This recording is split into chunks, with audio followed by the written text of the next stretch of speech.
Buongiorno, benvenuti, un carissimo saluto da Stefania Della Tomasi, benvenuti presso l'Aula Magna della Scuola Secondaria di Primo Grado Lorenzo da Ponte per la terza giornata della quinta edizione di Educhiamoci. Questo è il primo incontro della giornata e poi avremo un incontro nel pomeriggio e uno questa sera.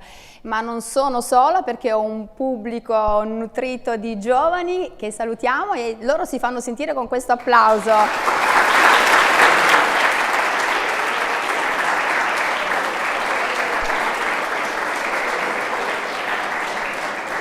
Sono i ragazzi della seconda B del Liceo Scienze Umane Flaminio, i ragazzi della seconda F dell'Alberghiero Beltrame, i ragazzi della terza E dell'Artistico Munari e sono collegati con noi anche i ragazzi della prima C del Liceo Beltrame. Quindi ancora un applauso perché siete la forza.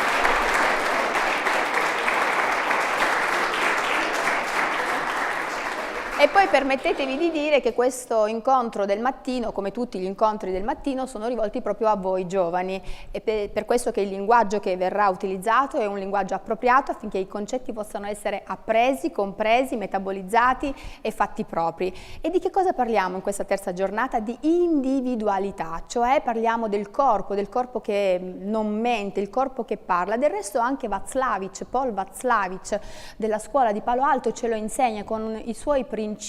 Il primo in assoluto che cosa dice? Non si può non comunicare, quindi noi comunichiamo anche attraverso il silenzio, non è necessario utilizzare le parole per parlare ed è questo importante, comunichiamo con un battito di ciglio, comunichiamo semplicemente ignorando qualcuno e il nostro corpo allo stesso momento parla agli altri proprio attraverso i segnali e i messaggi del corpo. Quindi attraverso tutto ciò che riguarda la psicologia e il linguaggio del corpo noi vogliamo capire come stiamo sostanzialmente e come potremmo stare meglio. Con chi lo facciamo se non con la nostra ospite di questa giornata? Un applauso alla dottoressa Valentina Cimino Picone.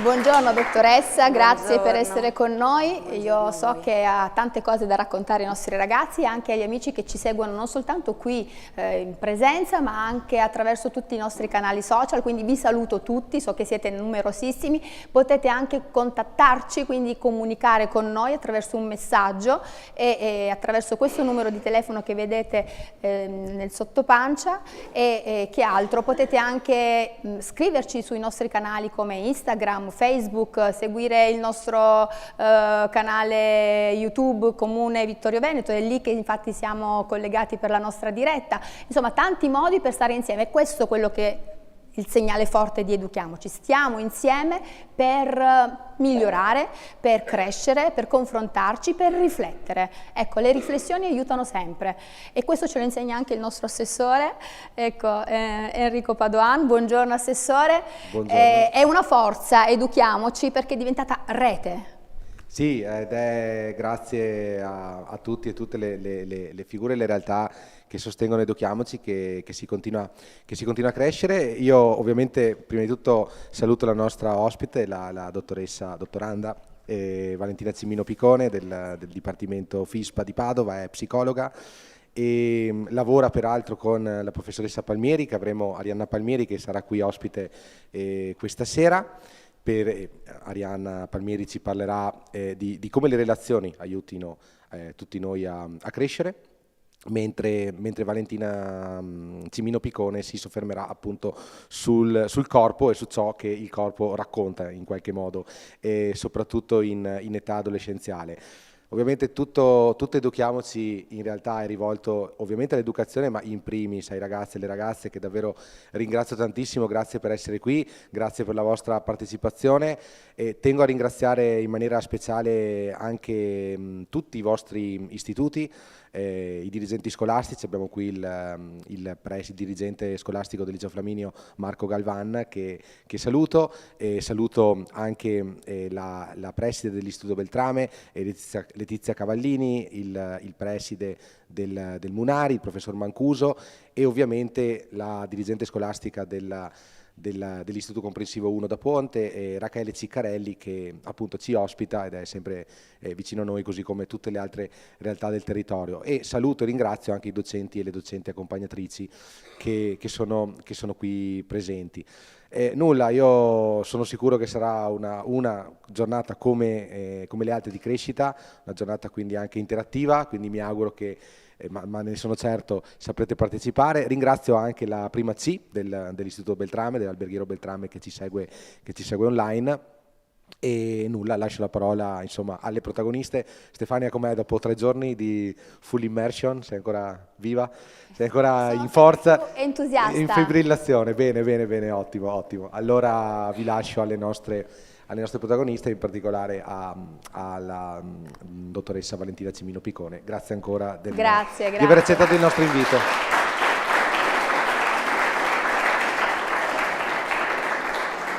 Devo sfatare anche un pregiudizio, un falso mito.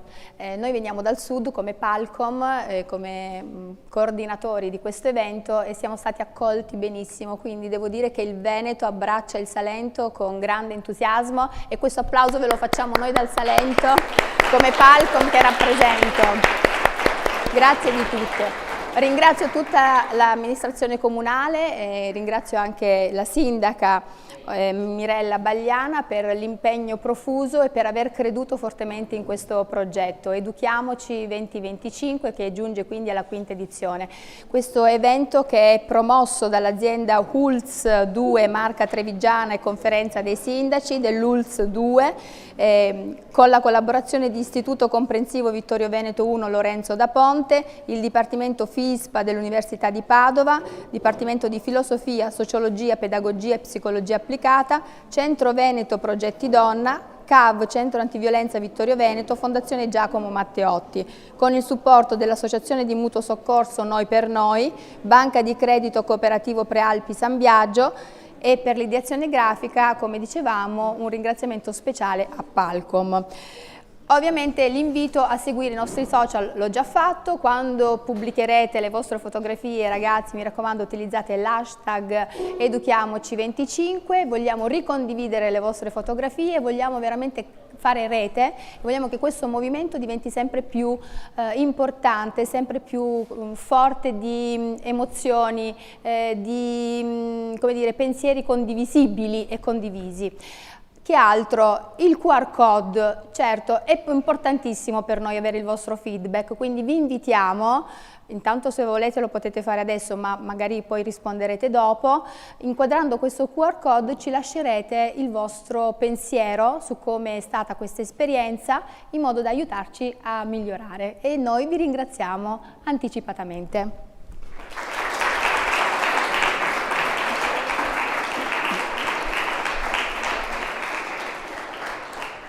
Allora, adesso è il momento di presentare la nostra graditissima ospite, la dottoressa Valentina Cimino Picone. Il tema del giorno è adolescenza in relazione, come il corpo racconta le sue verità. È psicologa, iscritta all'Ordine degli Psicologi del Veneto e dottoranda in Scienze Sociali presso il Dipartimento di Filosofia, Sociologia, Pedagogia e Psicologia Applicata FISPA dell'Università di Padova. Si occupa di ricerca sul processo in psicoterapia, con particolare interesse per le dinamiche di identificazione nelle relazioni interpersonali e i loro correlati somatici. Il suo lavoro mira a favorire l'integrazione tra ricerca scientifica e pratica clinica, contribuendo a una maggiore comprensione dei meccanismi che caratterizzano la relazione terapeutica.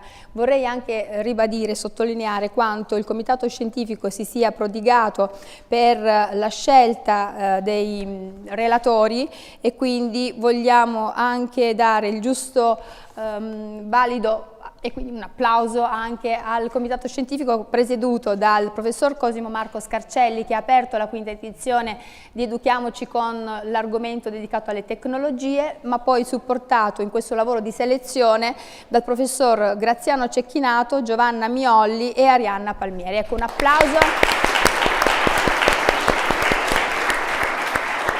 perché il Comitato Scientifico ha fatto una scelta oculata e accurata affinché si potesse apportare in questa edizione, in questa quinta edizione di Educhiamoci, un livello diverso, e quindi i relatori sono veramente qui con per apportare anche un contenuto scientifico, ecco, quindi un approccio scientifico agli argomenti che verranno trattati.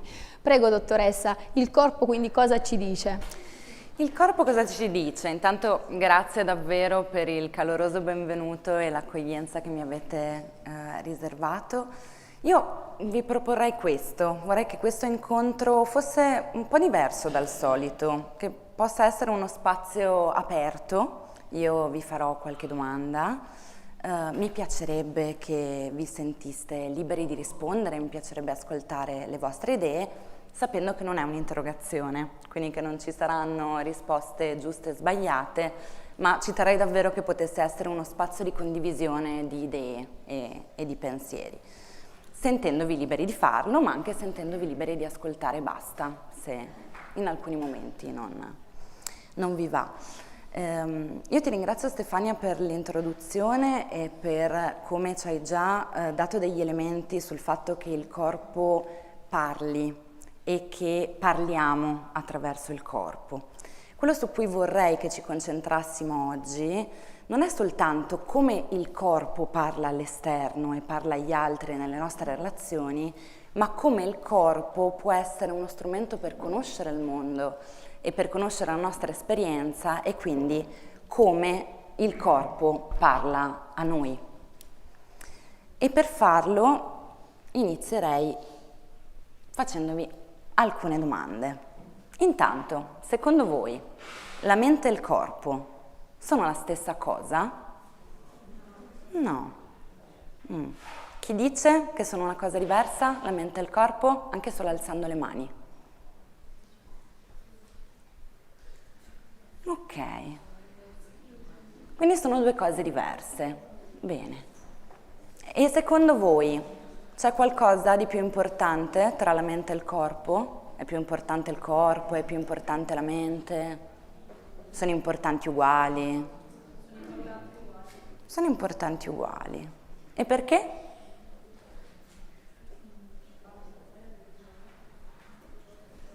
Sento.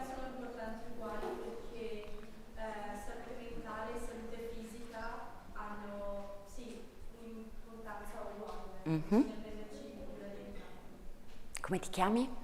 Giulia. Giulia ci ha già anticipato una cosa importantissima. Grazie Giulia per averla anticipata, ne parleremo. Non avevo ancora il microfono, quindi diciamolo noi cosa ha detto Giulia. Giulia ci ha detto che mente e corpo sono uguali. Giulia, correggimi se non sto riportando le tue parole correttamente. E che sono importanti, uguali, perché dobbiamo prenderci cura, perché è importante sia la salute del corpo che la salute della mente. E questo è un tema davvero fondamentale. Grazie Giulia, ci arriveremo. Ok, quindi abbiamo già detto un sacco di cose, io potrei quasi zittirmi a questo punto perché siete già molto molto avanti nel ragionamento.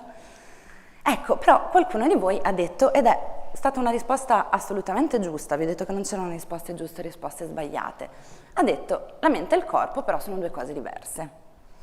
E quest'idea che la mente e il corpo siano due cose diverse non è un'idea solo vostra, è un'idea che arriva da lontano, che arriva dal 600 e che arriva da Cartesio, che è stato un filosofo che se siete prima, seconda e terza forse non avete ancora incontrato, ma probabilmente incontrerete nel vostro percorso, che credeva che la mente fosse il luogo del pensiero, della ragione, delle idee, in contrapposizione, quindi distinta, diversa, invece dal corpo, che era lo spazio della materia, dei movimenti, delle sensazioni. E quindi con Cartesio si è introdotta nel pensiero scientifico l'idea di una mente come se fosse un pilota alla guida di una sorta di corpo-macchina. E quest'idea, che arriva dal 600, però dovete sapere che ha profondamente influenzato in realtà il nostro modo di fare scienza e la cultura, ed è un'idea che noi portiamo ancora a un qualche livello con noi fino a qui. Tuttavia, oggi, al giorno d'oggi, la scienza, la psicologia, le neuroscienze, che sono quelle scienze che studiano il sistema nervoso, che studiano il cervello, ci dicono qualcosa di un po' diverso rispetto al rapporto tra la mente e il corpo. E che cosa ci dicono? Lo proveremo a scoprire insieme oggi, però partendo da noi, partendo da quella che è la nostra esperienza e provando anche a vedere insieme le nostre esperienze. Questi sono alcuni esempi, sono molto comuni della vita di tutti i giorni. Potrebbe essere capitato a tutti, almeno una volta, di sentire il battito cardiaco, di sentire il cuore accelerare prima di parlare a molte persone, o di sentire magari le gambe che tremano durante una gara, una competizione, una prova importante, o di sentire le mani un po' sudate prima di dire qualcosa di significativo, di importante a qualcuno che ci piace, a cui vogliamo bene. O ancora, in modo molto più positivo, di sentire l'energia che esplode nel corpo fortissima prima di fare qualcosa che ci piace tanto, prima di fare qualcosa che abbiamo desiderato per tanto tempo. Tanto che alle volte diciamo, quando siamo tanto emozionati, quando siamo molto felici, che non stiamo più nella pelle, è come se non riuscissimo più a stare nel nostro corpo, siamo esplosivi. Ecco, non so se vi riconoscete in queste sensazioni. Vi è mai capitato una di queste cose? Sì, vi è capitato? E succede così a voi in questi momenti o succedono delle cose diverse? Mi direte, dipende, siamo tutti diversi, è anche diverso il modo in cui ci sentiamo in questo tipo di esperienze. Però sono tutti degli esempi che non ci suonano strani, cioè sono delle cose a cui possiamo pensare e che magari ci sono capitate almeno una volta, in modo uguale, in modo diverso. Ecco, se tutti abbiamo almeno un paio di esempi come questo, possiamo iniziare a pensare che forse il corpo in quelle situazioni ci sta comunicando qualcosa, ci sta comunicando delle cose. E possiamo pensare, questi erano degli esempi molto individuali, quindi di noi di fronte ad alcune situazioni che dobbiamo affrontare. Ma possiamo pensare ad altri esempi invece nelle nostre relazioni con gli altri. Ad esempio, pensiamo, cosa ci succede, cosa sentiamo nel corpo quando siamo con persone con cui stiamo bene, quando siamo con i nostri amici o quando siamo con la nostra famiglia, quando siamo con qualcuno che ci piace. Come ci sentiamo? Siamo tesi? Ci sentiamo tutti irrigiditi? No. E il nostro corpo come stiamo? Siamo tutti chiusi? No, non siamo chiusi. Il respiro lo sentiamo ampio. Se siamo particolarmente felici, come dicevamo prima, o se siamo contenti, ci sentiamo energici, siamo tutti aperti, abbiamo una postura ampia. Ci sono delle cose che ci fanno sentire leggeri. Ecco, invece cosa proviamo a pensare, anche se questo forse è un esempio un po' più fastidioso, proviamo invece a pensare a cosa ci accade, cosa accade nel corpo, per adesso rimaniamo sul corpo, quando invece ci sentiamo esclusi da un gruppo, o qualcuno dice o fa qualcosa che ci fa sentire giudicati, o non voluti. Caspita, ci sentiamo in modo molto diverso da quello.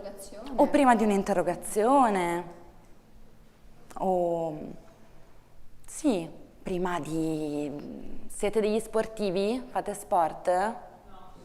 No, non sì tanto. No, sì e no, sì e no, un po' e un po'. Ok. Magari prima di una gara importante. O se abbiamo ricevuto una brutta notizia su qualcosa, non siamo mica così aperti, non sentiamo mica il respiro così ampio, non ci sentiamo energici, caspita, per nulla. Anzi, potremmo essere appunto tesi. Se abbiamo litigato con un amico, con un'amica, ma anche con un Esatto, genitore. con un genitore. Non ci sentiamo per nulla, come abbiamo detto prima. O se ci sentiamo in imbarazzo. Cosa succede quando ci sentiamo in imbarazzo? Succede ad alcuni di noi che arrossiamo o sentiamo il respiro che è un po' più corto, magari anche i nostri pensieri iniziano ad essere più confusi rispetto alla situazione di cui abbiamo parlato prima. Oppure, questa è un'altra cosa che non so se vi sia mai successa, probabilmente sì, ma vi è mai capitato che un malessere, un fastidio, un dolore sparisse improvvisamente, come per magia, non appena finiva una situazione particolare che aveva provocato quella sensazione? E Stefania prima ci diceva ad esempio un litigio con un amico, magari ci è capitato di litigare con un amico e di iniziare ad avere mal di pancia, di sentire proprio un fastidio. E poi magari questo amico l'abbiamo rincontrato, abbiamo parlato, ci siamo chiariti e non ci siamo sentiti subito dopo molto meglio, quando si dice fare un respiro di sollievo. O magari pensiamo di dover entrare in una situazione nuova, conoscere un gruppo nuovo, andare in un posto che non abbiamo mai visto prima con persone che non conosciamo e non sappiamo chi saranno. Non sappiamo come ci accoglieranno e quindi magari siamo tutti tesi e poi arriviamo in questo nuovo contesto, incontriamo queste nuove persone e magari qualcuno ci accoglie con un sorriso o ci mette a nostro agio, ci dice una bella parola come avete fatto voi con me oggi e tutto immediatamente sparisce. E pensiamo che quell'agitazione, che quella tensione, che quello che sentivamo nel corpo non c'è più. Ma allora, secondo voi, quella sensazione che sentivamo prima, di fastidio, che c'era? Perché noi quel mal di pancia lo sentivamo, quella tensione, quella chiusura la sentivamo. Era una cosa che ci siamo inventati? Era una cosa che stava solo nella nostra mente? No, non era una cosa inventata. Non era qualcosa solo nella mente, era un modo in cui il nostro corpo ci stava comunicando qualcosa rispetto ai nostri sentimenti e alle nostre sensazioni.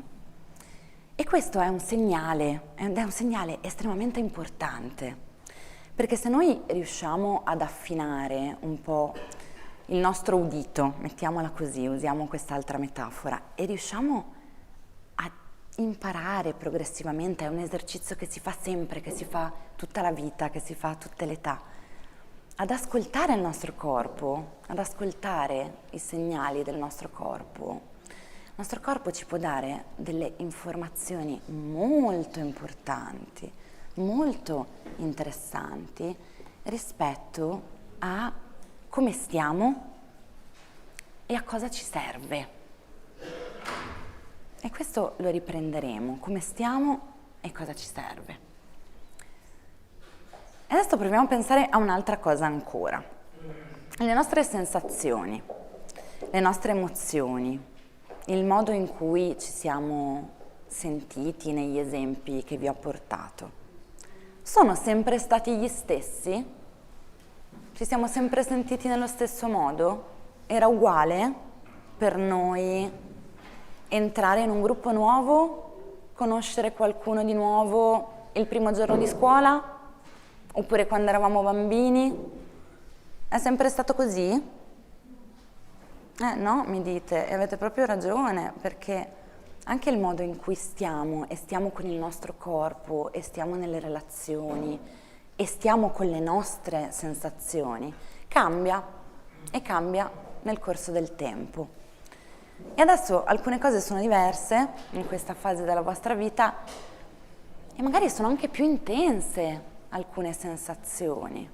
Alle volte magari ci si sente che è tutto tanto e non si sa bene questo tanto che cosa sia, queste cose così forti che alle volte proviamo. E anche in questo caso, lo vediamo, può venirci in aiuto il corpo, può essere un alleato il nostro corpo, anche per fare chiarezza nella nostra mente, quando la nostra mente invece è un pochino più confusa. Perché la nostra mente è estremamente importante, ma poi vedremo mente-corpo, forse non dobbiamo nemmeno parlarne così. Ma alle volte possiamo dire, accenniamo così, che potrebbe ingannarci un po', qualche volta. Ecco, da tutte le cose che ci siamo detti fino a qui, potreste aver iniziato ad intuire o a capire una cosa, che il corpo e la mente, diversamente da quello che ci diceva Cartesio nel 600, forse non sono distinti. Forse la mente e il corpo sono un po' la stessa cosa. Noi siamo la nostra mente e il nostro corpo. E la nostra mente e il nostro corpo sono strettamente interconnessi. La nostra mente influenza il modo in cui il nostro corpo reagisce e allo stesso tempo il nostro corpo attiva, possiamo dire così, la nostra mente. E a tutto questo che ci siamo detti, i filosofi e gli scienziati hanno dato un nome particolare, che è embodiment, ovvero incarnazione. I filosofi ci dicono che la nostra mente è una mente incarnata. Ma cosa vuol dire che è incarnata? Ha a che fare con la carne? Cioè, è un po' strana questa parola, no? È buffa. È incarnata nel senso che è una mente strettamente legata e dentro il nostro corpo. E possiamo vedere alcuni esempi di questa cosa, che sono degli esempi magari a cui non pensiamo, perché sono delle cose che facciamo così spontaneamente, che ci vengono così automatiche, che pensiamo appunto che sia solo il nostro corpo che lo fa, o la nostra mente. Invece ne abbiamo parlato un po' prima anche della postura. Dovete sapere che la postura, quindi come noi ci sediamo banalmente, influisce anche in modo molto potente, ha un impatto anche molto potente sulle nostre emozioni. E gli scienziati hanno studiato questa cosa e hanno visto, pensate, che il solo fatto, hanno preso dei partecipanti, hanno chiesto a delle persone di partecipare a degli esperimenti. E in questi esperimenti hanno diviso le persone in 2 gruppi diversi, si fa di solito così, e a un gruppo si chiede di fare una cosa o di stare in una determinata situazione e all'altro si chiede di farne un'altra. Quindi cosa hanno fatto questi scienziati che vedete scritti piccoli piccoli lì sotto in questa slide? Hanno chiesto a un gruppo di persone di sedersi in una posizione dritta, con le spalle aperte, bene, come siamo noi adesso. E un altro invece di mettersi in una posizione più curva, più piegata, che se ci pensate, esatto, come questa, che se ci pensate è una cosa anche che noi diciamo, no? Quando diciamo che siamo tristi, come lo diciamo che siamo tristi? Diciamo che ci sentiamo giù. Esatto. E siamo davvero giù se portiamo l'attenzione al nostro corpo, nel senso che ci renderemo conto che abbiamo lo sguardo basso, tendenzialmente, siamo tutti un po' curvi, cioè il nostro corpo va effettivamente verso il basso. Tornando a questa nostra ricerca, quindi hanno visto che cosa succedeva nelle 2 situazioni, posizione dritta, aperta e posizione curva. E hanno visto che stando dritti, stando aperti, questo porta a un aumento delle nostre emozioni positive. Quindi noi immediatamente, facendo questa cosa molto piccola, soprattutto in situazioni di stress, quindi sottoponendo anche i partecipanti a delle situazioni minimamente stressanti. Non li hanno maltrattati, ve lo assicuro, gli scienziati non maltrattano i loro partecipanti, anzi cerchiamo di trattarli sempre molto bene, però non so, davanti a una prova un po' difficile, ne ho fatto tantissimi studi di questo tipo in tante situazioni diverse, però sottoponendo a un piccolo stress, nonostante il piccolo stress, comunque bastava la posizione per ridurre le emozioni negative e per aumentare quelle positive. E pensate, secondo me questa è una cosa straordinaria, dell'effetto che il nostro corpo ha sulla nostra mente, chiedendo ai partecipanti di ricordare, di pensare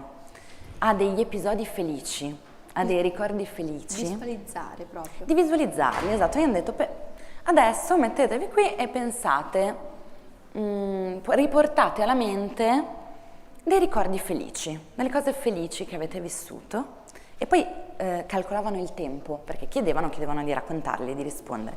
Calcolavano il tempo di risposta e il solo fatto di essere in questa posizione più dritta rendeva più veloci a ricordarsi delle cose positive. Quindi anche alla nostra mente, come se la nostra mente richiamasse, in base a come posizioniamo il nostro corpo, delle emozioni che sono delle emozioni molto più positive. Ecco, al contrario, ma l'avrete già capito, una posizione curva porta invece a pensieri più negativi, a utilizzare anche un maggior numero di parole legate alla tristezza. Quindi anche in questo caso i nostri pensieri sono molto più cupi e il modo in cui ci esprimiamo è molto più cupo. E un altro studio ancora dava un suggerimento rispetto al fatto che in queste situazioni siamo anche meno propensi a chiedere aiuto e quindi a rivolgerci all'altro e a parlare ed esprimere effettivamente. Quindi da quello che lei dice, dottoressa, non possiamo bluffare, cioè non possiamo dire una cosa con le parole se il corpo dice un'altra cosa, cioè non possiamo mentire. Non possiamo mentire, come ci diceva prima Stefania, non possiamo non comunicare, il primo assioma della comunicazione, quindi lo facciamo sempre. E questo è un punto di osservazione molto interessante, no? Il fatto che noi con il corpo non possiamo mentire, ma pensate che il nostro corpo, c'è anche l'altra parte della medaglia, ed è che il nostro corpo inganna, in questo caso nella ricerca di cui adesso vi parlerò, positivamente la nostra mente. C'è un altro esperimento molto divertente e molto semplice, in cui sempre due gruppi di partecipanti, una penna, una semplicissima penna, una matita, hanno chiesto ai partecipanti di mettere o la penna in mezzo ai denti, e quindi questo faceva sì. Posso farlo? Se vuole, certamente, esatto, e vedete che è come se sorridesse? Immediatamente noi tiriamo tutti i nostri muscoli del viso, come se stessimo sorridendo. Non so se Stefania in questo momento sia davvero molto felice di fare questa cosa per noi, probabilmente nel caso di Stefania lo è. Nel caso dei partecipanti non partivano felici, però stavano sorridendo. E invece a un altro gruppo chiedevano, sempre con la stessa penna, ma di metterla sulle labbra, che immediatamente, se notate, poi magari potete provare a farlo, ci corruccia la fronte. Sulle labbra, c'è tra il naso? In mezzo alle labbra. Ah, così. Ah, così. Okay. Esatto, che quindi chiude tutto, contrae i nostri muscoli, avevano un'espressione immediatamente più seria. E poi chiedevano a questi partecipanti di vedere dei video divertenti, dei cartoni animati divertenti. Secondo voi, nei due gruppi, quello con il sorriso forzato e quello invece tutto un po' più corrucciato, chi trovava più divertenti i cartoni? Erano divertenti, in ogni caso, non è che a un gruppo facevano vedere una cosa triste e all'altro gruppo facevano vedere qualcosa invece di emozionante. Erano dei cartoni divertenti in ogni caso. Chi era più divertito, secondo voi? Secondo voi i primi? I primi, bravissimi, quelli che stavano sorridendo, perché al nostro cervello, alla nostra mente, era arrivata l'informazione di essere contenti, di essere felici. Ne approfitto anch'io per bere un goccio d'acqua e non so se c'è qualche domanda, qualche pensiero che avete fino a qui, qualche curiosità, qualche cosa che vi è venuta in mente. Scusate, ci sono domande?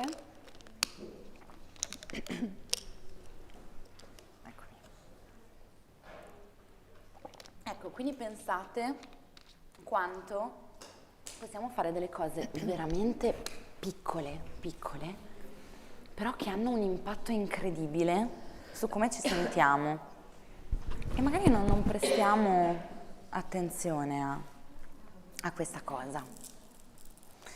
Ecco, qui vi ho messo una finestra che si apre su una piazza.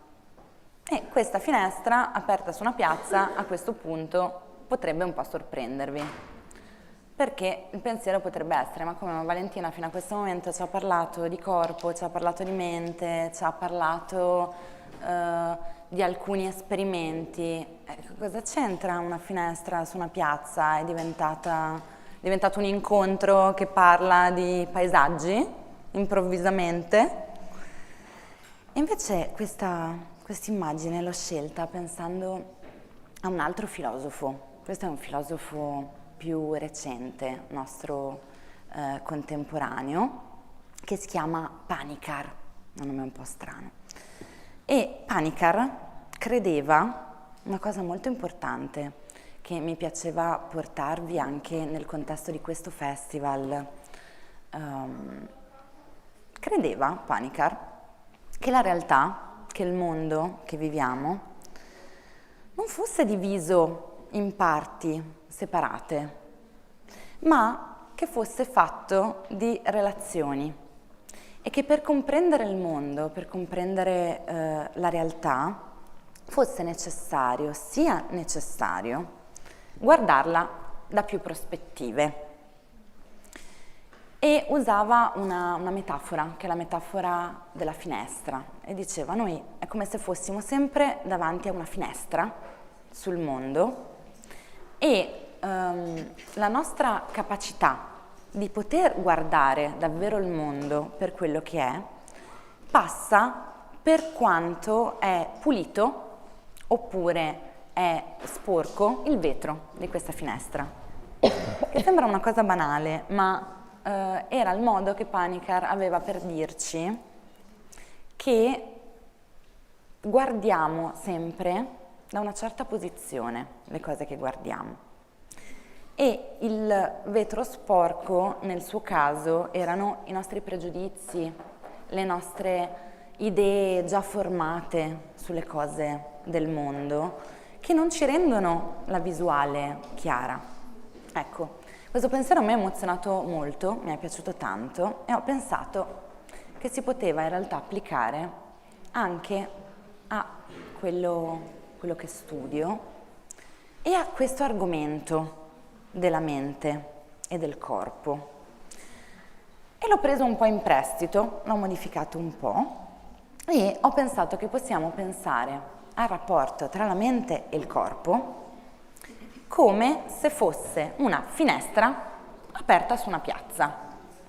Quindi noi siamo dietro la finestra, stiamo guardando una piazza e in base al punto in cui noi ci mettiamo da dietro la finestra, vediamo delle cose o ne vediamo delle altre.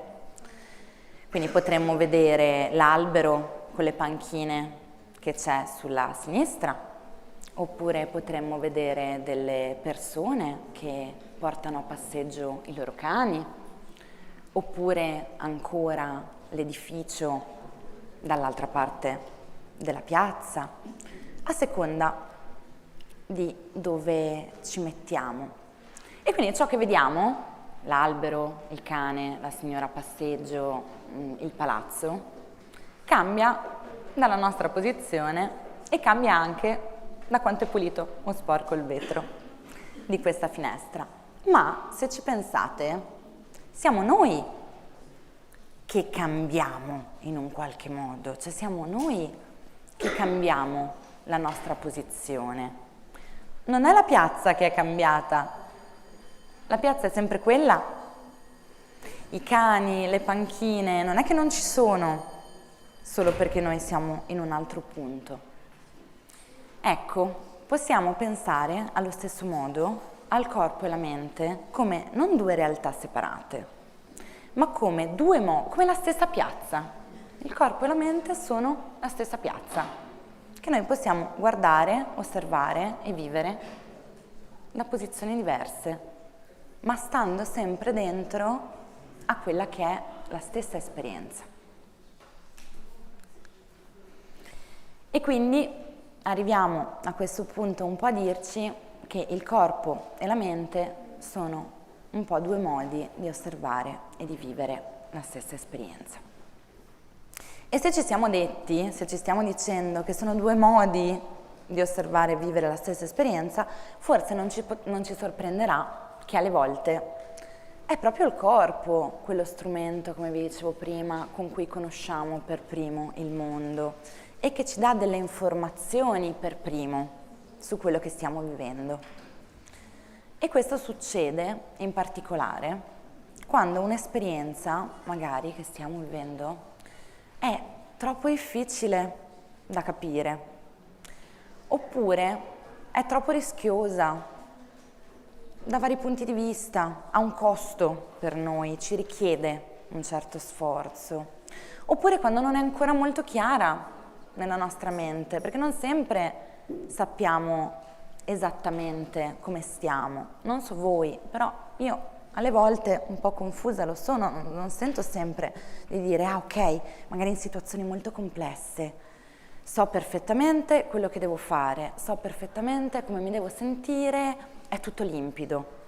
Alle volte non è tutto limpido, perché ci incastriamo un po' nei nostri pensieri.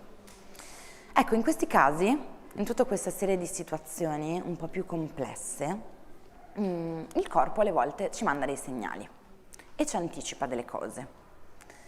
E possiamo pensare a un altro esempio.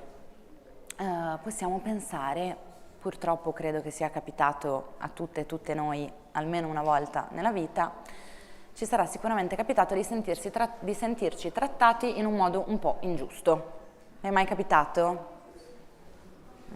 Di dire, caspita, magari anche a scuola o con un amico, di dire, ma questo prof non mi ha capito, questo mio amico non mi ha capito, mi sono sentito frainteso, oppure ha fatto qualcosa che non mi piace, è stato ingiusto nei miei confronti. Ecco, e magari in quei momenti abbiamo sentito, questo dipende dal nostro carattere, da come siamo fatti, però potrebbe esserci anche capitato di sentire un impulso molto forte a reagire.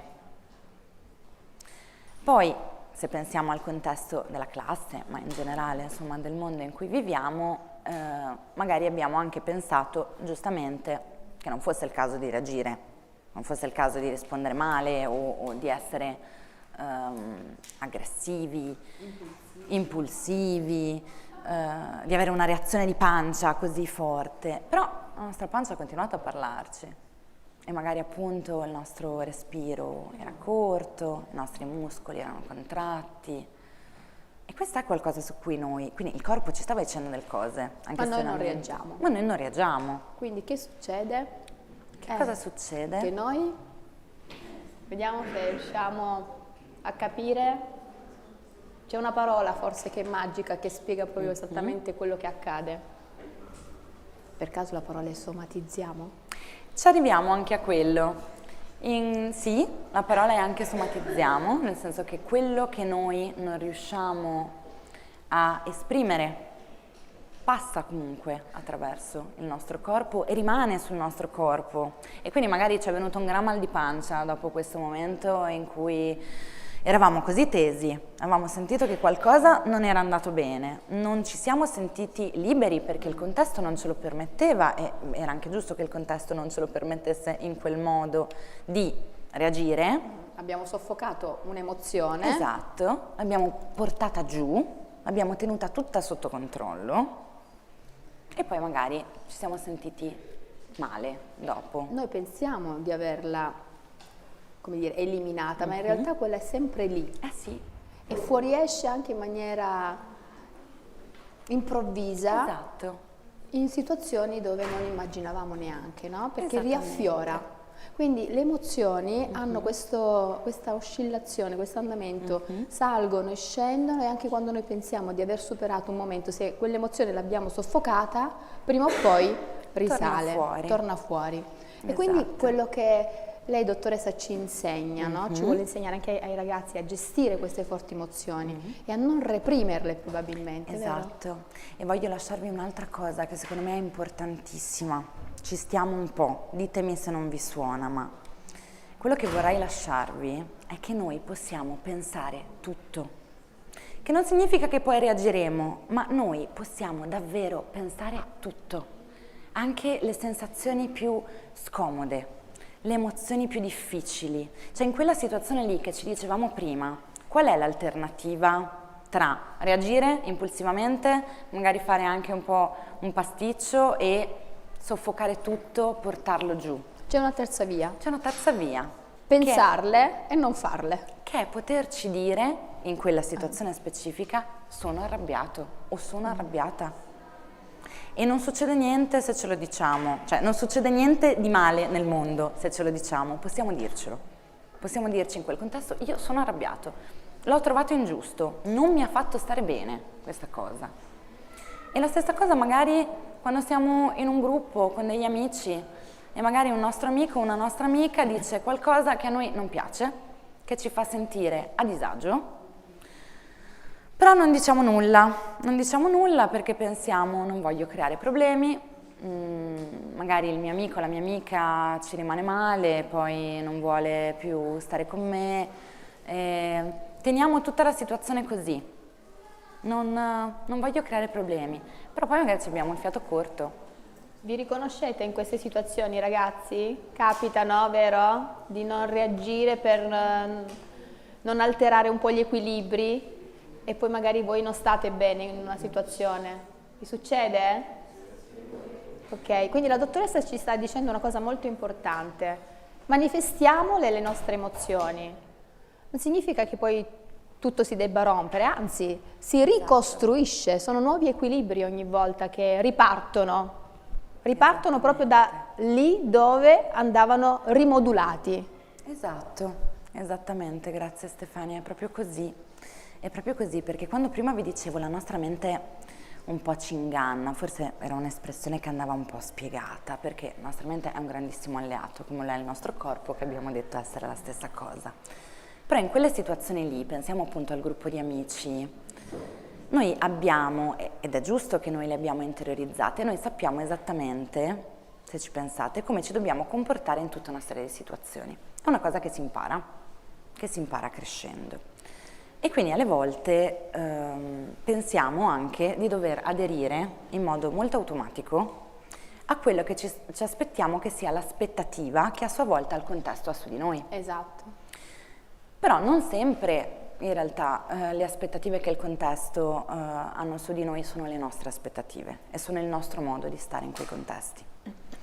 E quindi questo è molto molto importante, perché se noi siamo liberi di pensare tutto e nella nostra mente può succedere tutto, non si rompe nulla nella nostra mente, questo ci permette anche di essere più autentici e di poter fare delle scelte che parlino davvero di ciò che siamo, di ciò che vogliamo e di come ci sentiamo.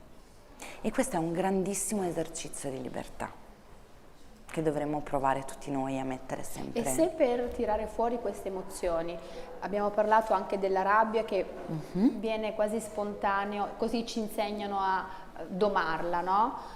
Se invece è un'emozione che ci porta una forma di, come dire, di lasciarsi andare, come se il pianto fosse liberatorio, ma a volte anche inconsolabile. Cioè, tutte queste situazioni le dobbiamo abbracciare tutte o comunque le possiamo anche queste educare?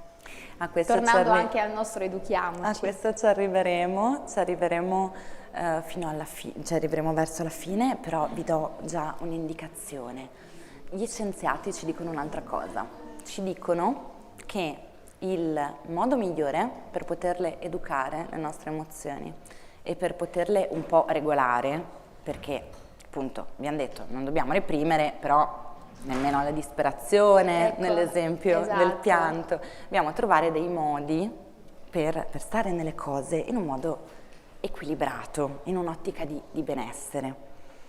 Come si riesce a fare questo? Perché si dottoressa, riesce a fare... scusi se la Sì. interrompo, altrimenti i ragazzi adesso tornano a casa. La dottoressa ha detto che possiamo dire e fare quello che vogliamo. Assolutamente no, assolutamente Non no. ci fraintendete. Che potete pensare Ecco. quello che volete, che è diverso, cioè che nella nostra mente può succedere tutto.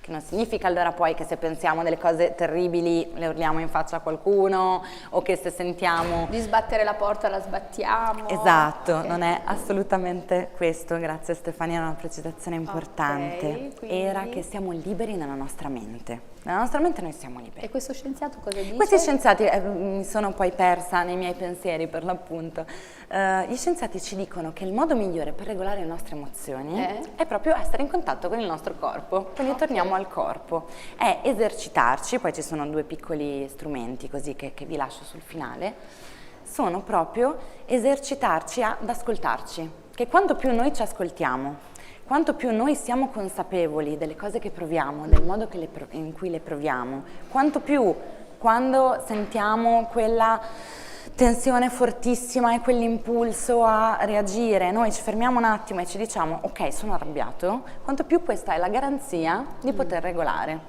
e quindi di non distruggere qualcosa o di potersi fare un pianto dicendo ok, ora mi prendo 5 minuti, sono arrabbiato, il mio modo per sfogare la rabbia è farmi un pianto, a posto. Ok. Ma è il sentire, cioè tutto passa per il sentire e per stare in ascolto di sé.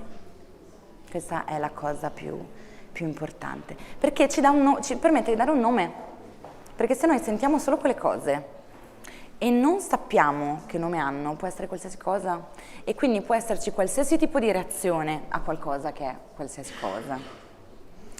E quindi questo, ci dicevamo, è anche quello che poi ci permette di rimanere, di fare delle scelte che sono delle scelte di consapevolezza. Quindi connessi con noi stessi. Esatto, connessi con questa unione che siamo di emozioni, di relazioni, di sensazioni del corpo. E noi vogliamo saperlo qual è questo esercizio. Volete sapere questo esercizio? Arriva questo esercizio. Prima, anzi lo facciamo subito e poi finiamo con un'altra cosa invece. Sono 2 cose proprio minime, sono 2 piccoli esercizi, uno si chiama della respirazione quadrata, possiamo provare anche a farlo insieme. Sì, lo facciamo insieme. Lo facciamo insieme. Anche voi da casa, facciamo la Allora. respirazione quadrata. Questa mi mancava, la respirazione quadrata. È molto semplice, ci vogliono proprio 20 secondi, poi si può ripetere quante volte si sente di averne bisogno. Abbiamo bisogno di un timer? No, lo contiamo. Allora, io tanto ve la spiego, è semplicissima, è veramente banale, e poi la facciamo insieme. Dobbiamo inspirare Prima per la postura 4 come secondi. deve essere? Ovviamente secondo me... Dobbiamo essere comodi. Comodi. Deve essere una postura comoda, si può fare da sdraiati, si può fare da seduti. Noi la facciamo da seduti, Ok. ci mettiamo, io disincrocio le gambe. Evitiamo le gambe incrociate. Ok, sciogliamo Esatto, le gambe. sciogliamo le gambe, ci sediamo bene, è una posizione in cui noi siamo comodi. Rilassati o comunque Rilassata, eretti? esatto, eretti, non proprio abbandonati Ok. indietro, non proprio Facciamo abbandonati tutti in un avanti. esperimento della respirazione quadrata. Esatto. Quindi ci mettiamo e inspiriamo per 4 secondi, Con le mani così? come vogliamo. Ok. Mi viene spontaneo Ok. farlo così, però inspiriamo 4 secondi. secondi, quindi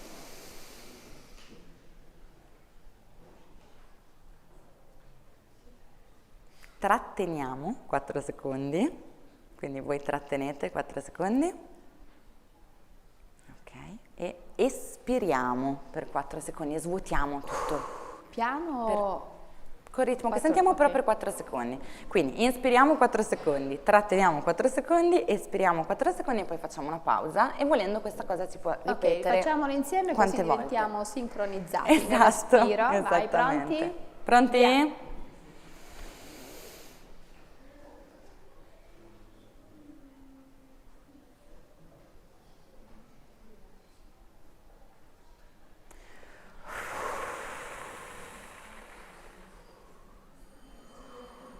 C'era anche il suono della campanella perfetto, per tutto la sincronizzato. pausa. Esatto. Tutto E sincronizzato. questa è una cosa, vedete, È vero che piccola. sentite già qualcosa nella mente, forse ci siamo ossigenati, no? Esatto, Ci sì, siamo- perché poi c'è tutta l'ossigenazione cerebrale chiaramente, però anche proprio come momento in cui un po' riconnettersi, ci si può ancorare, nella meditazione si parla di ancoraggio proprio, al respiro.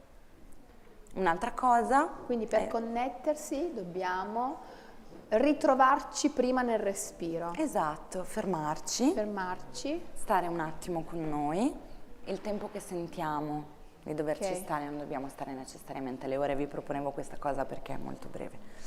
Quindi E- anche prima di un'interrogazione, Esatto. la respirazione quadrata, ok, tutti insieme in classe, professoressa, facciamo tutti insieme la respirazione quadrata e poi chiamiamo per l'interrogazione. Che ne dite? Si può fare, si può adottare questo metodo? Almeno arriviamo tutti rilassati perché i ragazzi oggi, a parte gli scherzi, si arriva con un'agitazione, con un'ansia eccessiva anche per ansia da prestazione, no? E il respiro probabilmente potrebbe essere la chiave per almeno alleviare, no? Quella sensazione di malessere, quella sensazione di non riuscire a farcela oppure di non dare il massimo per quanto si è studiato. Certo, Ecco. certamente. Poi nella concretezza dobbiamo anche dare una mano ai nostri ragazzi a risolvere i problemi della loro quotidianità. Assolutamente. E poi c'era un'altra cosa E che poi ci c'era stava un'altra dicendo. cosa che era il body scan. Anche questa è una cosa molto rapida e parte anche questa dal respiro. Bastano anche lì 30 secondi, ci mettiamo, ci fermiamo un attimo e ci diciamo: come sta il mio respiro? Lo sento affannato? Lo sento calmo? Lo sento ampio? E sono teso da qualche parte nel corpo? Mi sento chiuso? Sento che c'è qualcosa che mi tira? Ho un qualche fastidio da qualche parte? E questo è un modo per dirci: come sta il mio corpo? Come sto? Sono tutte cose per prendere familiarità Ok, per con noi dialogare con se stessi, per stessi. dialogare con noi stessi. E questo ci porta a un'altra cosa. Abbiamo parlato di benessere, abbiamo parlato di salute, abbiamo parlato di emozioni e ci siamo detti un sacco di cose che vanno in una direzione diversa da come magari alle volte siamo abituati a pensare alla salute e al benessere. Perché sempre meno, però c'è un po' ancora il pensiero che salute sia assenza di malattia. E invece, come ci diceva Giulia, giusto Giulia prima? Caspita, la salute non è solo la salute del corpo, è la salute del corpo ed è la salute della nostra mente. E questo quindi non è solo assenza di malattia, ma che cos'è? È anche le relazioni che abbiamo, è come ci sentiamo, se siamo al sicuro o non siamo al sicuro nelle relazioni che abbiamo, se sentiamo di poterci esprimere e di poter esprimere ciò che accade dentro di noi, perché ciò che viviamo nelle relazioni con gli altri agisce sul nostro corpo, ci siamo detti è tutto connesso, il nostro corpo attiva la nostra mente, la nostra mente porta il nostro corpo a reagire, quindi ciò che viviamo nelle relazioni con gli altri agisce sul nostro corpo e modifica la nostra mente e le nostre emozioni. E torniamo anche a questo tema del sentire emozioni anche molto scomode alle volte. Stare bene non significa non provare emozioni negative, non significa non sentire quell'ansia lì, non sentire la rabbia, non sentire la tristezza. Significa poterle ascoltare, poterle attraversare, rimanere presenti dentro a queste esperienze, quindi non lasciarsi andare completamente, tornando alla nostra immagine del pianto inconsolabile, del pianto disperato, però lasciare il loro spazio, anche quando sono complicate, anche quando sono difficili. E questo forse è l'ultimo tassello ed è un altro tassello importante, è anche dirci che non dobbiamo essere sempre forti, che non dobbiamo essere sempre perfetti, che non è questo stare bene e che non siamo fatti per stare da soli, ma che possiamo, e è importante farlo, possiamo chiedere aiuto quando le cose sono troppo forti.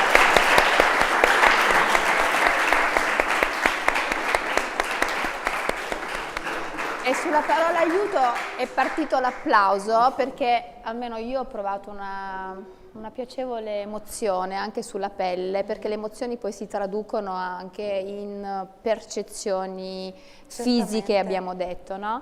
E a me è piaciuto molto il passaggio, quindi stare bene non significa soltanto assenza di malattia, ma questo ce lo ricorda anche l'Organizzazione Mondiale della Sanità, l'OMS, perché stare bene significa stare bene, ma vivere anche in un contesto in cui ci fa stare bene. Okay? Quindi benessere non deve essere soltanto quello fisico, quello psicologico, ma deve essere benessere nell'ambiente in cui viviamo, stare bene a scuola, stare bene nell'ambiente in cui lavoriamo, stare bene nelle relazioni, stare bene in un contesto sociale che sa accogliere le nostre esigenze e quindi sa venire incontro ai nostri bisogni. Ecco, questo significa per l'Organizzazione Mondiale della Sanità benessere, e quindi è una parola a 360 gradi e noi cerchiamo di raggiungere questa condizione di benessere e lo facciamo anche con il nostro impegno, ecco, con consapevolezza.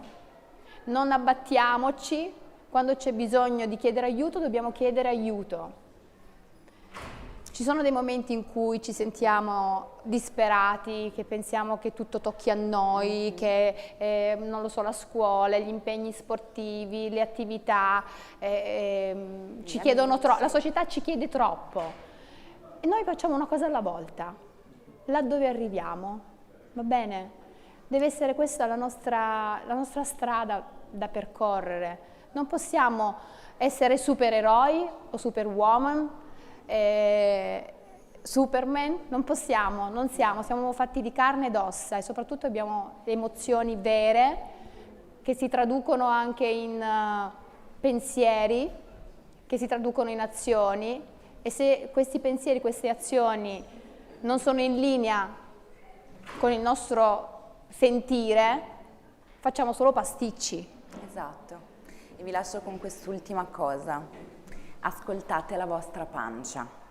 Se ci sono delle situazioni, delle relazioni, dei contesti che vi fanno venire il mal di pancia, che non vi fanno stare bene, non sono malattie inventate. Questa è una cosa che a me infastidisce molto da professionista quando sento parlare di quelle che chiamiamo le malattie psicosomatiche come è solo nella testa. Come la fibromialgia, no? Cioè è un dolore che Esatto. sta qui, poi si sposta e poi vai di là, cioè è come se fosse tutto frutto della fantasia. Esatto, non sono fantasie.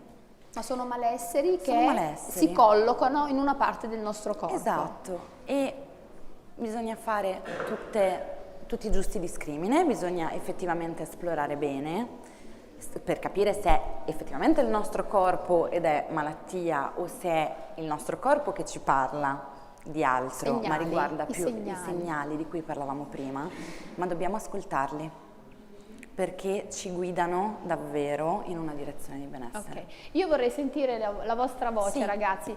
Rivolgete una domanda alla nostra dottoressa anche perché in questo modo abbiamo la percezione, no? Abbiamo contezza se nella vita, nella quotidianità ci sono dei momenti in cui dedicate all'ascolto di voi stessi o se non c'è tempo per farlo oppure sottovalutate quanto sia importante ascoltarsi. Desiree, il microfono ai nostri ragazzi. Intanto volevo salutare anche i ragazzi che sono connessi con noi della terza A dell'Istituto da Ponte. Non li ho salutati prima perché si sono collegati successivamente.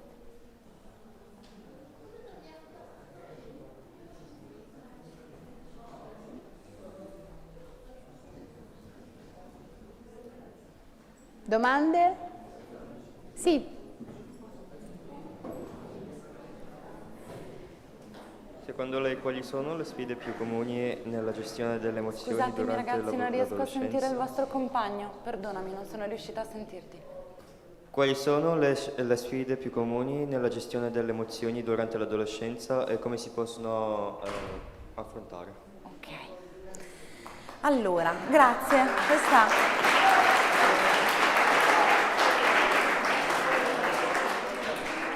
Questa è una domanda bellissima ed è una domanda a cui ho pensato tanto. Ecco, quando mi hanno detto che avrei parlato con voi, con dei ragazzi adolescenti, ho provato a pensare a quando ero un adolescente io e a come mi sarei sentita se fosse arrivata una psicologa più grande di me a parlarmi di che cosa significhi essere un adolescente.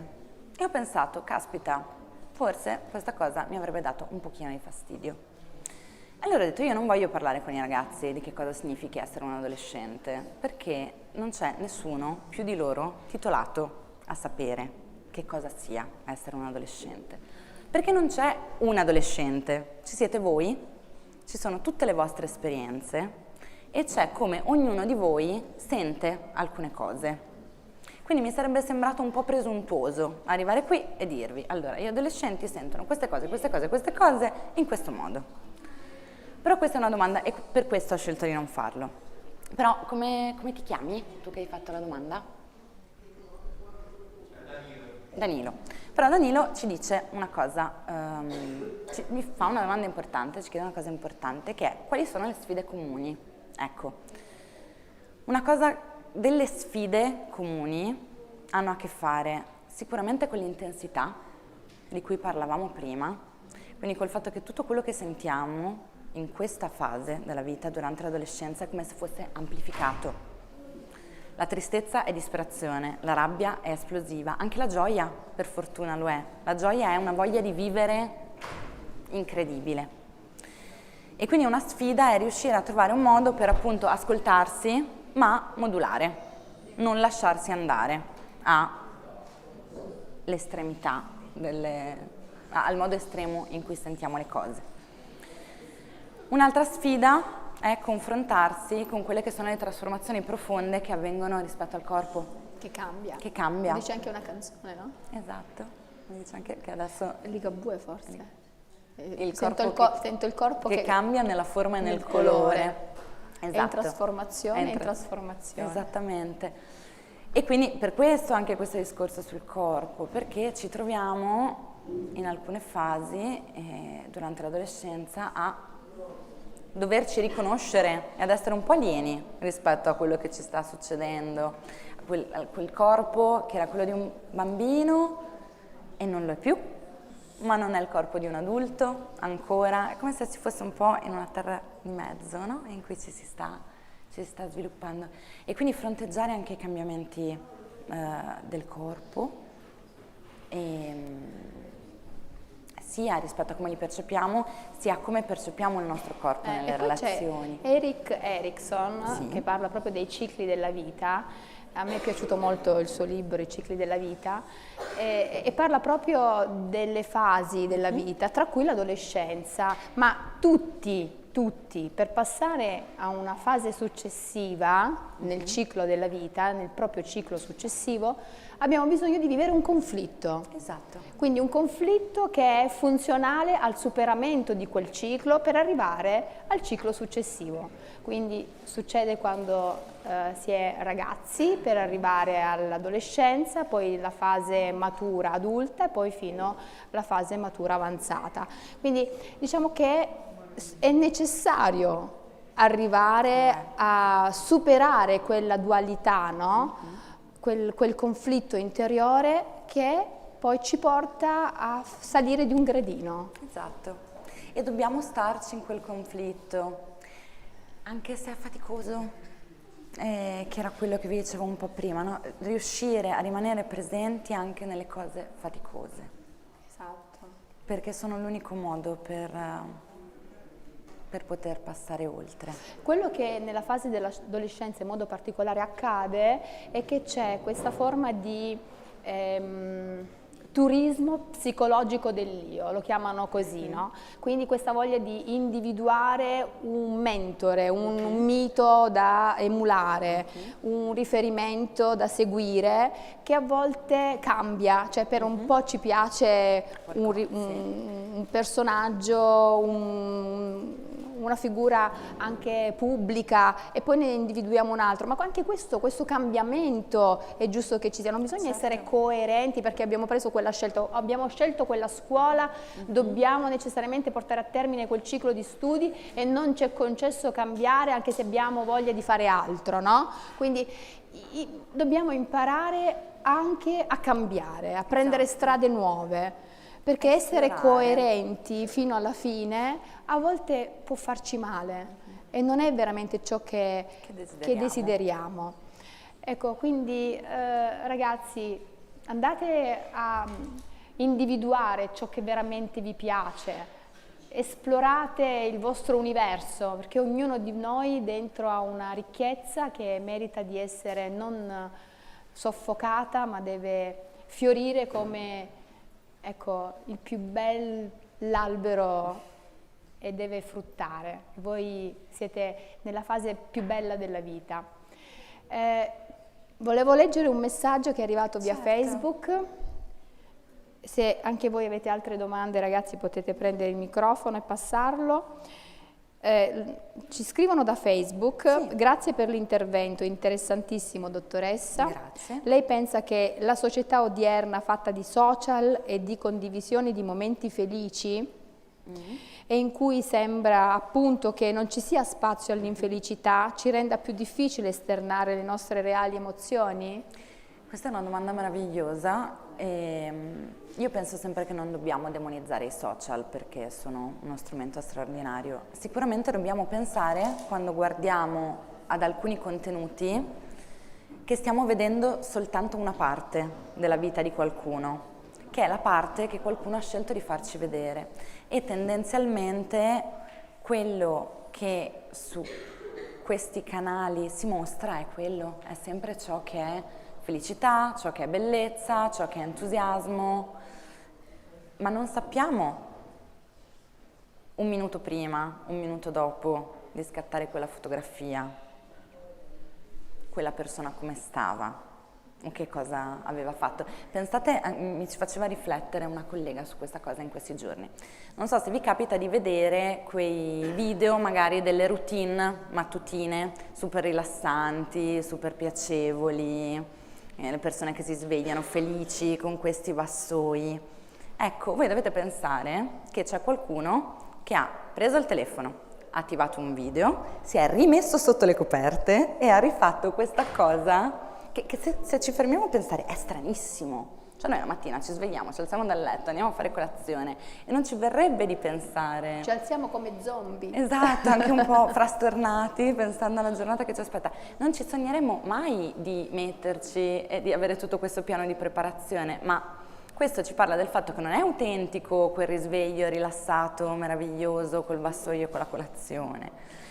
E questo preso un po' largo è per dire che dobbiamo sempre pensare appunto che è una prospettiva parziale su una cosa che qualcuno ha deciso di farci vedere in quel modo e che questo non significa che tutti gli altri sono felici e stanno vivendo una vita meravigliosa mentre noi no, ma che stiamo osservando una parte costruita della vita di qualcuno che ha deciso di farci vedere quella parte.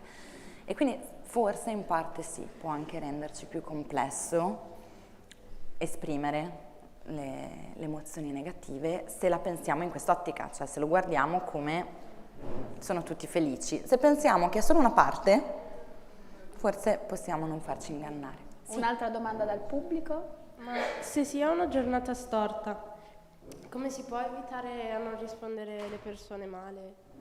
Ok, questo non c'è una formula magica che vale per tutti, dobbiamo capire come noi, qual è il nostro modo per ritrovare un po' di calma e per evitare di farlo, e quindi provare a fare qualcosa che funzioni per noi, per ricentrare noi. E adesso vi dirò una cosa che forse è un pochino impopolare, dipende dall'entità della risposta, ma non succede niente di così catastrofico se una volta ci scappa per caso di non essere proprio gentilissimi. L'importante però poi è riparare, non è non sbagliare, ma è poi se ci rendiamo conto che abbiamo una giornata un po' storta e abbiamo mamma, papà, l'amico che ci verrebbe da rispondergli un po' così, magari lo guardiamo e gli diciamo guarda, sto un po' così oggi, sono un po' nervoso, non mi sono svegliata tanto bene, ci sono delle cose che mi girano per la testa che non mi vanno, sappilo, io non potrei farmi scappare una parola sgarbata, e anche solo il fatto di farlo, in realtà, di condividere con l'altro, intanto stiamo condividendo con l'altro che non stiamo bene, e quindi l'altro magari fa anche qualcosa per noi che ci fa stare meglio, e poi stiamo un po', il fatto di esprimerlo diminuisce le possibilità di farlo davvero, e se proprio ci scappa, se è una cosa piccola, ripareremo. Ce n'era un'altra. Sì? Ecco, passiamo il microfono. Dite il vostro nome quando... Esatto, grazie. Ma siete bravissimi che ve le scrivete, siete super preparati. Mi è piaciuto tanto questo evento della dottoressa. Grazie.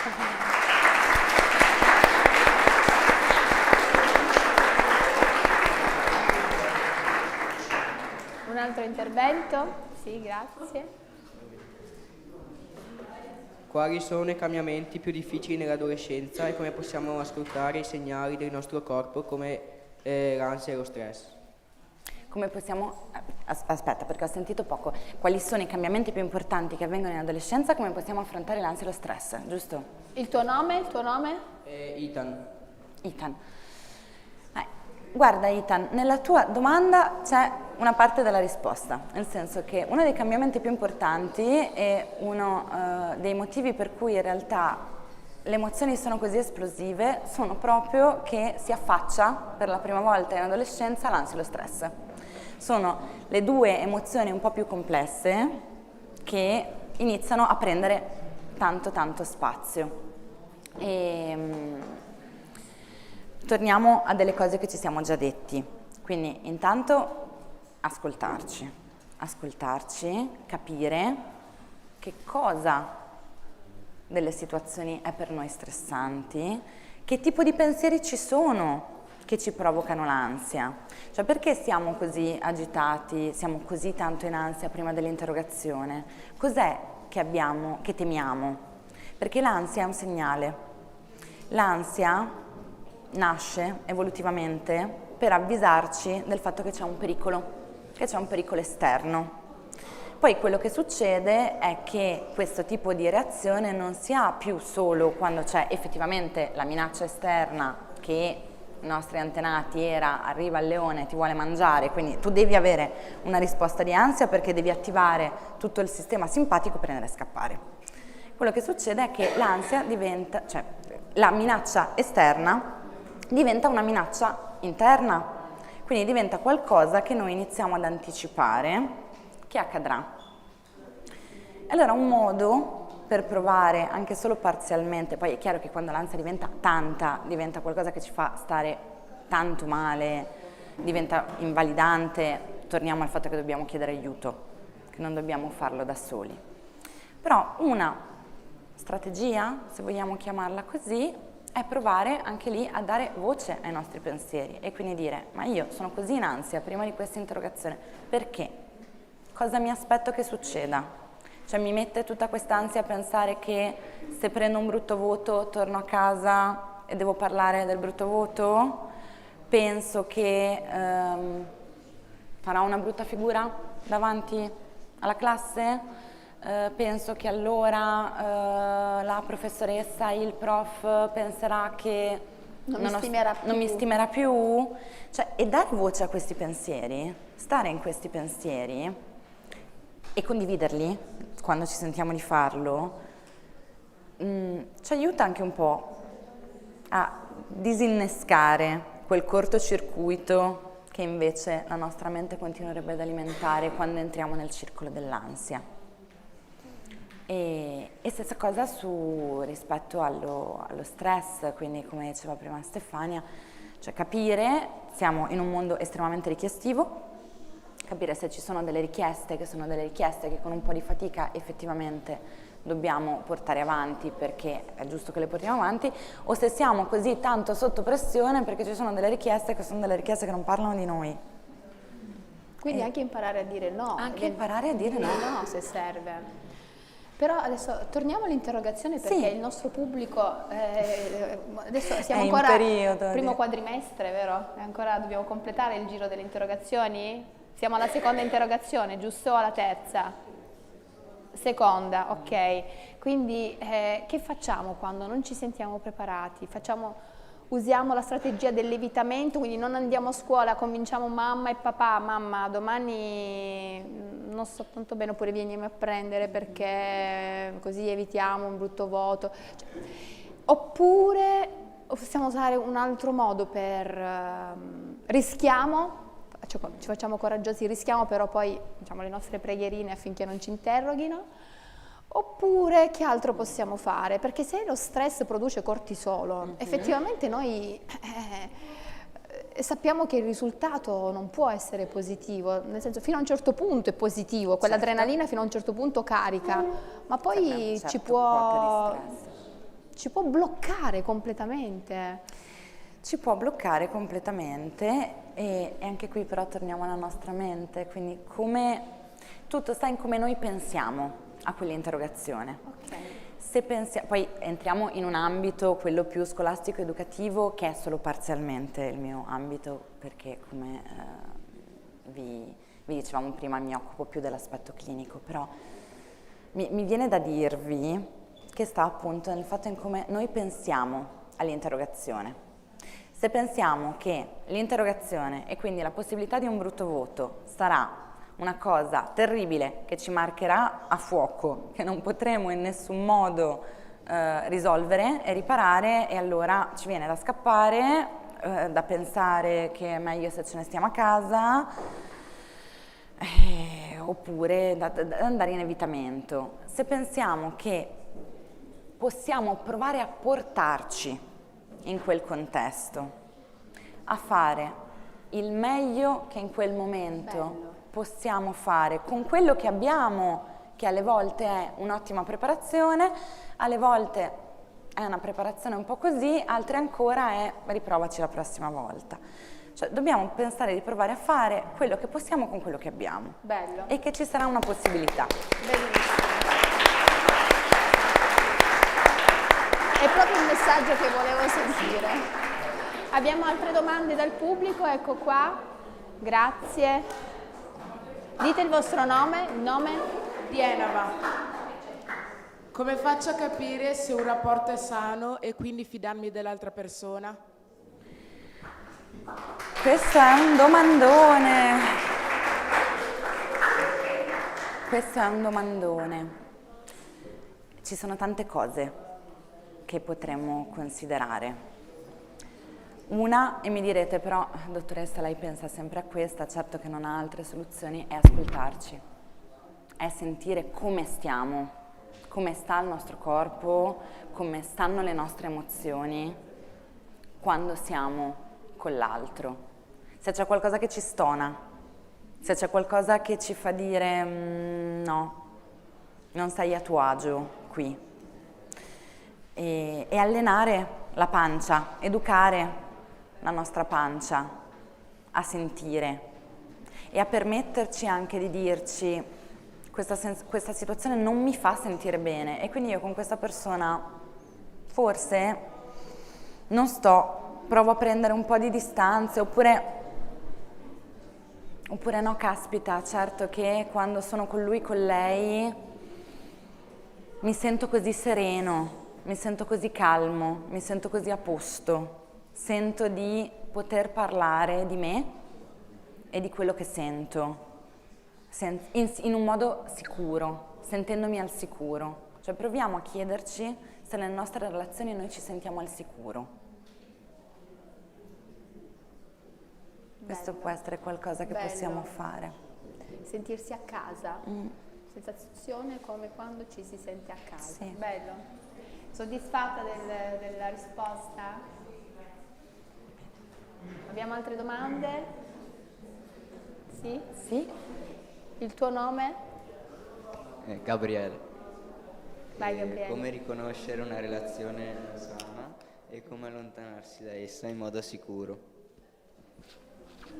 Questa è un'altra domanda molto vicina a quella che ci dicevamo prima. Ci sono tanti modi e mi sentite un po' titubante perché mi sembra che possa essere pericoloso definire un range o un modo molto specifico per ciò che è sano e che non è sano, che in realtà è molto più sfumato. E quindi io non vorrei dirvi delle cose come è sana se è questo, questo e questo, perché c'è un'infinita serie di possibilità che poi magari uno dice no, insomma la dottoressa mi ha detto che è sano è questo, non sano è questo, e c'è qualcos'altro magari che è sano o che non è sano che non rientra nel nostro pensiero su. Quindi rispetto a capire cosa ci fa bene, che cosa è sano, che cosa non è sano, c'è sempre questo aspetto di dire come stiamo con l'altro. Come ci sentiamo in questa relazione? È qualcosa che ci nutre? È qualcosa che ci fa sentire che possiamo essere autentici e che possiamo portare noi stessi? O è qualcosa, come nell'esempio del gruppo di prima, in cui sentiamo che invece non possiamo esprimerci, che è meglio se non disturbiamo, che è meglio se non diciamo questa cosa perché potremo creare dei problemi? Quindi un aspetto è sempre questo dell'essere autentici. Sul come allontanarci, torniamo al fatto che alle volte si può ed è importante dire no, se le cose non ci fanno stare bene, senza temere, senza essere spaventati da quello che potrebbe succedere.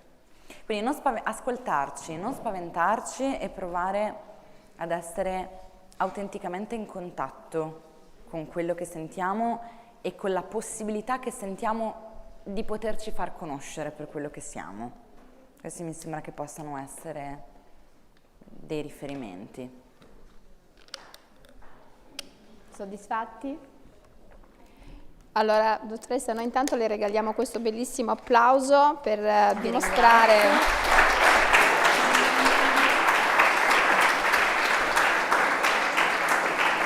quanto abbiamo gradito il suo intervento. Ringraziamo anche i ragazzi della seconda B Scienze Umane Flaminio, seconda F dell'Alberghiero Beltrame, della terza A da Ponte, che sono collegati con noi anche i ragazzi della prima C Beltrame e poi sempre presenti qui nell'aula magna i ragazzi della terza E dell'Artisti Comunari. Davvero grazie, siete stati straordinari. Anche noi abbiamo da imparare tanto attraverso il confronto ed educhiamoci è proprio questo, perciò educhiamoci per questo incontro del mattino si conclude così, ma ci ritroveremo alle 15:30 con, sempre per parlare di individualità con la professoressa Tiziana Pozzoli e poi questa sera alle 20:30 avremo Arianna Palmieri, il potere delle relazioni di ammalare e guarire, un viaggio dall'epigenetica alla psiche. Sarà davvero una giornata interessantissima e questo è Educhiamoci. Grazie a tutti, grazie dottoressa. Grazie a voi, è stato un piacere.